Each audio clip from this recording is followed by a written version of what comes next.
Assalamualaikum warahmatullahi wabarakatuh. Perkenalkan, nama saya Yepi Aprita, NIM 1711310017, KPI semester 7A. Baik, di sini saya akan mempresentasikan materi yang saya bahas, yaitu mengenai konsep dasar komunikasi dan konsep dasar komunikasi bisnis ya. Jadi, konsep dasar komunikasi dimanapun kita berada tentunya pasti membutuhkan komunikasi dengan orang lain. Nah, jadi komunikasi bisnis merupakan komunikasi yang digunakan dalam dunia bisnis ya. Nah, mencakup berbagai macam, banyak komunikasi, baik komunikasi verbal maupun komunikasi non-verbal atau komunikasi lisan dan tulisan, dan non-verbal atau bahasa tubuh dan ekspresi. Lingkup komunikasi bisnis. Nah, itu ada dua ya, ada komunikasi internal dan eksternal, itu dalam ruang lingkup komunikasi bisnis. Jadi komunikasi internal yaitu komunikasi yang terjadi antara orang-orang dalam perusahaan, seperti aliran komunikasi dari atasan ke bawahan, umumnya terkait dengan tanggung jawab dan wewenang seseorang dalam organisasi. Lalu yang bertujuan memberi penghargaan, memberi informasi tentang prosedur dan praktek organisasi dan lain-lain. Lalu yang kedua itu adalah komunikasi eksternal.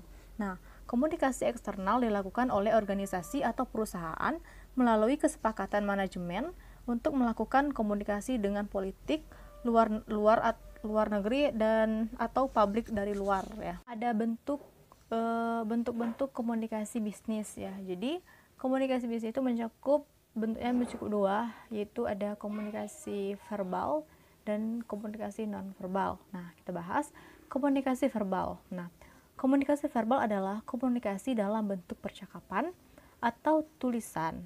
Jadi, komunikasi dilakukan dengan menggunakan kata-kata untuk menyampaikan ide. Gaya dalam berkomunikasi disesuaikan untuk menyampaikan ide. Ada komunikasi non-verbal. Jadi, komunikasi non-verbal yaitu bentuk komunikasi paling mendasar dalam komunikasi bisnis atau komunikasi nonverbal, karena manusia hanya menggunakan gerakan tubuhnya sebagai alat untuk berkomunikasi dengan pihak lain.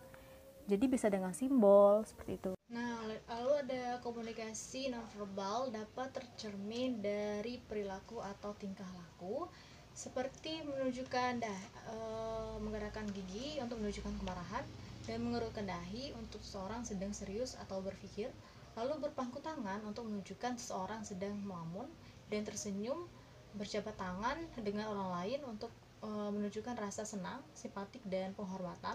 Lalu ada membuka muka untuk menunjukkan sikap tidak senang atau antipati, dan mengelekkan kepala untuk menunjukkan sikap menolak atau keberatan. Itu ada persyaratan komunikasi efektif. Nah, jadi persyaratan komunikasi efektif itu, berkomunikasi efektif berarti bahwa komunikasi dan komunikan sama-sama memiliki pengertian yang sama tentang suatu pesan.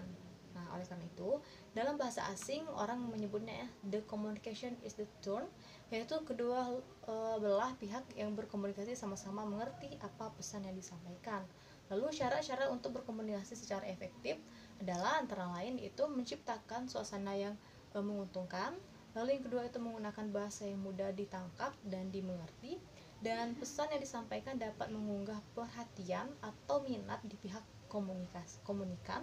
Lalu keempat itu pesan dapat mengunggah kepentingan di pihak komunikan yang dapat menguntungkannya.